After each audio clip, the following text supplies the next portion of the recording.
Okay, YouTube problem solved, DoorDash goal solved. I talked about Sonic Frontiers, so I want to talk about the Sonic 2 movie. Hoping to be a real step off point for me transitioning into this YouTube thing full time. I don't care if it's a week late, I really want to talk about this. And before we get into it, I'm sorry, Paramount's pretty much assholes with copyright claims. Last time I did a discussion involving one of their movies, the first Sonic movie back in May, the whole video got claimed, despite the video itself being fair use. Which is why you're getting various stock images of the second trailer and a slideshow for this one. I'm sorry, again, I'd rather not take the risk. But as far as the first Sonic movie, I would have done a normal review / discussion on that movie when it came out, but by the time it came out, my channel was hacked and I didn't get it back until 2 months later. But I did still see that movie, and on the whole, I thought it was a decently enjoyable movie. You can tell it was another one of those insert X fictional character into the real world plots like the Smurfs live action movie. Those kind of stereotypical Hollywood baked movies that you can tell and feel they got that stilted and generic Hollywood vibe. But despite that, they managed to make it work with how Sonic and Sonic lore is established. The whole ring thing and ring sending to different dimensions and worlds. That's exactly what the Giant Ones did back in Sonic's 1 CD and 3, etc. Curious, there was kind of a whole plot detail regarding Sonic's backstory with the Giant Owl and the Echidna tribe and such prior to the rest of the movie. And obviously there was that entire, stink. Sonic's ugly looking design with the teeth, no gloves, the little eyes. The really gross design. It didn't look like Sonic. Everyone hated it. They hated it so much, they were very vocal about how much they hated it. The production team got Tyson Hesse to redesign it to look a lot more like Sonic in a more realistic way, and obviously the redesign looks very good, much closer to the original character. It helped elevate more of the writing, the animation, and characterization of Sonic in the film. Sonic being this alien essentially from the real world, like how he essentially is in an unconventional way in the game / comics to the humans, Mobians. I like that. He's still a kid. Sonic's been this 14 to 15-year-old teen who's kind of cocky and full of himself. And this kind of loosely is an adapted origin story of sorts as well, emphasizing Sonic being that kind of immature and quippy wisecracker in that setting works. And to me, what and how the movie was trying to outline and convey Sonic under those plot elements, it works well enough.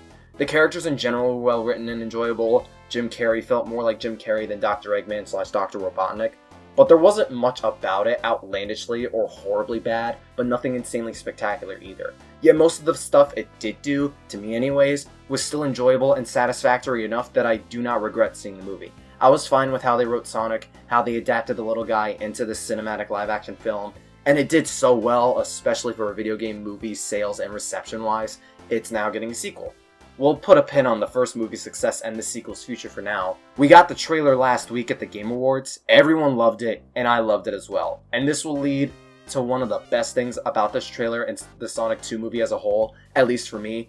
It feels a lot more like a Sonic movie than the first so far. Again, the first one was a decent movie. It had elements and stuff that kind of made it feel like Sonic. Having the character, and especially the redesign, supporting his character and jokes, and how he's generally written, the rings, Sonic destroying robots and machines. But beyond that, from the first trailer with the first design, to the new one with the new design, and up to the full movie release, again, it had that generic Hollywood feel to it that it could have done more as a video game adaptation. But the majority of the time they did the same stuff most other adaptations like that movie did. Just have the fictional character transported to the real world and fit in there, very loosely connect the source material with this real world. Jim Carrey barely felt like Robotnik at all in the film, much less looked like him. The story itself is still kind of a departure from what Sonic established, having the Echidna tribe go after Sonic instead of how the Echidna tribe is an ancient tribe that died out long before what happened in Sonic 1. It still had those elements and things you'd expect from those Hollywood adaptations. But this one, this one feels like the reward for the first movie since that did so well. The trailer itself was littered with so many Sonic references, him looking down from the skyscraper to the cop cars driving in a rush to catch a criminal, straight out of Sonic Adventure, potholes erupting water geysers, Sonic snowboarding in the ice cap, like in Sonic Adventure and Sonic 3, the classic Sonic eating a chili dog, Jim Carrey as Dr. Robotnik, finally looking a lot more like Dr. Robotnik with the heavier red color scheme of his design. the mustache, the bald head. He's just missing the gut at this point. The Master Emerald being a plot element in this movie, Angel Island being in this movie, Tails, his plane, Knuckles. We're finally getting more and more of those Sonic elements and characters and details that'll make it feel more like a Sonic movie than a Hollywood movie trying to make a Sonic movie, if that makes sense. And all of this makes me wonder just what is the future of this movie franchise going forward with all of this. The first movie sold incredibly well at the box office.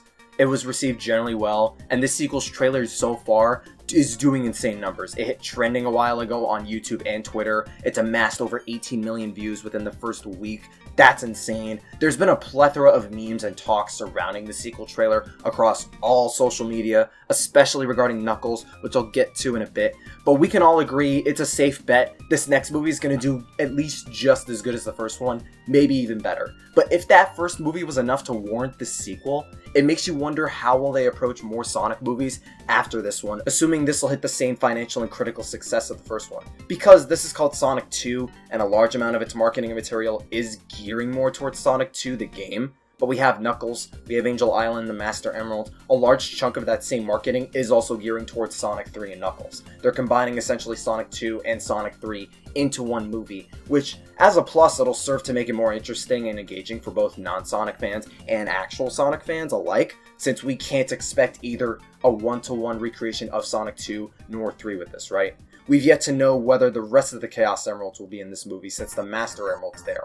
What are the chances we see Super Sonic? Is the Master Emerald a plot device for Robotnik to create the Death Egg, or a Death Egg robot? What are the chances the movie teases Metal Sonic or Shadow for a third movie? Or other Sonic characters being shown, like Amy, Cream, Team Chaotix, Chaos, Rouge, Silver, Chow, etc. in potential future sequels. Thankfully, Sonic lore in games and comics as such can provide a bunch of source material and ideas for these production teams for more sequels, but I'm convinced this movie's going to be a big hit, and it'll be the first major kickoff for Sonic holding a sort of cinematic universe, or just more live action movies, and we'll get a much more established cinematic universe of Sonic after this movie. There's still plenty we don't know about Sonic 2, and we could get even more goodies and ideas and questions out of potential sequels, especially with how much more source material they're using for this sequel.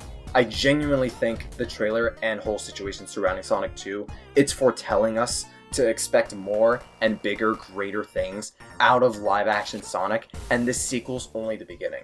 Centering back down onto the movie and trailer itself, again, they established how Sonic's still this young teen, he's still learning about his power, him being a hero, yet he's trying to be this vigilante wannabe hero too, kind of like Batman as they joke about in the trailer. I want to say this could be a coming-of-age story in a way, because of that, and Sonic getting his shit rocked by Knuckles later, as I'm sure that's not the end/climax of the film. That's another way this movie could be better than the first, and feel more like a Sonic movie too. Since the first movie's this loose origin type story, a Sonic 1 adaptation of sorts, this movie could explore more of Sonic learning the hardships and responsibilities of being a hero, protecting these people, protecting his power, understanding it, etc., etc. Go from this punk kid who wants it for the fame and glory, like a yearning teen, to understanding the responsibility and consequences of doing it too, like an experienced adult. Character development out of this Sonic could work very well for this sequel. Him throwing banter at the crooks, hijacking that truck was funny, that was fun. Again, the redesign on Robotnik is better. I like that he has some of the same robots as in the first film, but he has the B variants like in Sonic 2.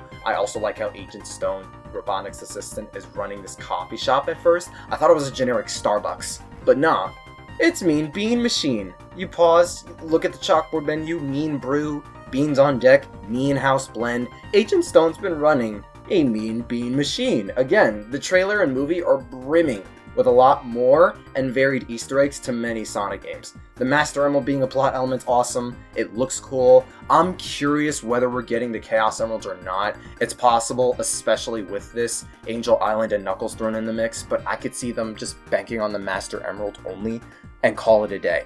And another big highlight for the trailer, Tails, Miles Prower, the closest to his original design and visuals and voice in this movie. Colleen O'Shaughnessy reprising her role for Tails. She still sounds as great with Tails as she does in the games, and boom, Tails looks practically exactly like he does in the games. He looks adorable and awesome. His plane, the bits where he's flying it and Sonic's on top, dodging missiles, that was awesome. Exactly a moment you would expect from a Sonic game. I'm fairly sure Robotnik's giant tornado with green lightning and the base he has in it emitting green light is using the Master Emerald, but I don't think any of what the trailer shows is supposed to be the major or last climax of these films. I like that the human cast is making a comeback. I'm blanking on the names of the characters beyond, I think, the little girl who was named JoJo, but a lot of them were fine and solid in their role. I'm glad they're making a comeback. Sonic and Tails walking on that rough pub, looking all cute, bundled up in their little snow gear, and Tails fainting. That was adorable. I'm doubtful that's supposed to be Angel Island, assuming the whole Angel Island backstory thing is largely the same. Maybe they're on their way to Angel Island, and this is like on the way there, getting past these mountains and pubs or something. We'll see. The shot of Sonic looking at the Master Emerald Shrine, glowing a beam of light. It's awesome and gorgeous with all the waterfalls. Reminds me of Jungle Joyride Day from Sonic Unleashed. A 50-50 on the snowboarding part being Angel Island or not. It being on Angel Island makes more sense than near the pub. It could go either way. And of course, the biggest highlight for everyone, the other biggest thing for me outside this movie so far feeling more like a Sonic movie than the first one, Knuckles. What much is there to add regarding Knuckles in this trailer that everyone hasn't specified at this point? Number one, his design's fantastic. Very close to his original design. Almost as much as Tails. Idris Elba, a famous actor and musician. Despite it was one line, he sounds great as Knuckles. Side notes before I go further, Idris gone on to study Sonic lore to make this role as best as he can make it. Idris is researching Sonic the Hedgehog lore for this role. And we know how crazy and weird Sonic lore can get depending on how far down that rabbit hole you go. In a good way though, that is wild and hilarious to me. And B, mad respect for that man. He's treating this role as serious as he can, and he wants to deliver a great performance for any fans of Knuckles, which I appreciate a lot. And let me emphasize the serious part of Knuckles when I said that, because that's the best part, again. Oh my god, I did not realize how much I missed serious, threatening, and badass Knuckles until this trailer. For the longest time, we've had Knuckles either be a background character, not do anything, or relegate to comedic relief and be treated as the butt of many jokes between both the main games and the Boom spin-off series. Knuckles literally has never felt threatening or cool in particular, since I would say Sonic 3. I could argue Sonic Adventure and Sonic Adventure 2 personally, but we can all agree at the very least Sonic 3. Especially because he was Sonic's rival for a while there. He knocked out Sonic out of a super state. He's always interfered with Sonic and Tails' progress in Sonic 3 because Angel Island was his turf. He's the strongest member physically of Team Sonic. And in the adventure games, minus a few inconsistencies of his character, he got character growth and exploration with his duty to protect the Master Emerald, him facing the other characters in those games as well. Since then, he's been treated like this bumbling idiot more times than otherwise, sometimes getting hotter-headed than necessary, which isn't cool, in the background for the most inconsequential things, or it just isn't entertaining or fun to watch and engage in as a fan of these games whenever he appears. It's not a dumpster fire of a character they made Knuckles into now. I might have sounded more negative or spiteful of how Knuckles is portrayed than I actually feel, but a lot of people do feel Knuckles lost that edge, that seriousness and cool factor to him, whether as an ally or a threat to Sonic, that made him this very cool, stoic yet somewhat complex badass of a character. And now, with the sequel adapting Sonic 3, we're getting one of the best portrayals of Knuckles in a long time, probably ever, for Sonic, and it doesn't disappoint at all.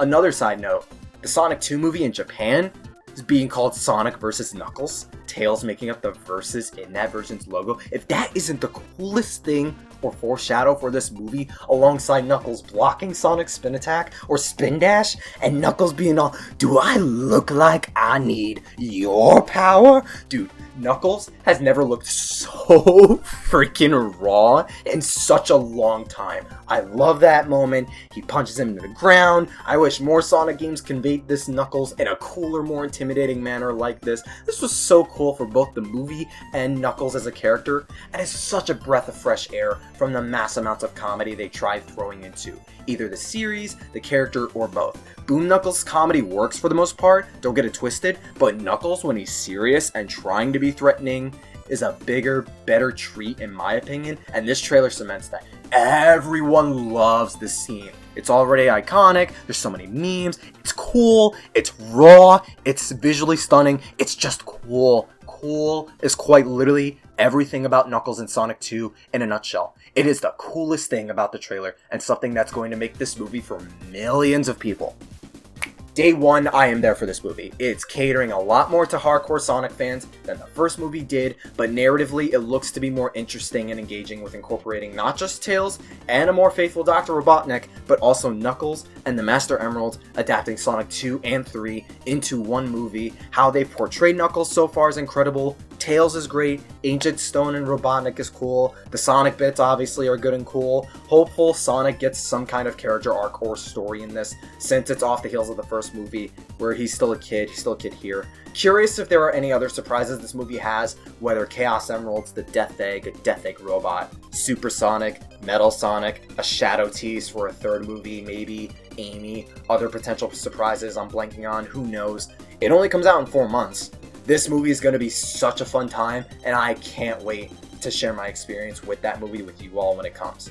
Before it comes out, I'll likely do a Sonic the Hedgehog 1 movie review, since the hacking I had in 2020 completely screwed up those plans. But let me know in the comments what you think about and are anticipating for the Sonic 2 movie. I just binged all the live-action Spider-Man movies these past 2 months, the Amazing Spider-Man movies and the MCU Spider-Man movies these past 3 days in particular. Every one of them, the Sam Raimi movies, the Mark Webb movies, the John Watt movies, all of them blind for the first time. So now I'm ready to watch No Way Home in a few hours as this video goes up, so I'll see you guys after that. Stay safe, have a great weekend, and like Spider-Man and Sonic and the Sonic 2 movie and Knuckles, stay super.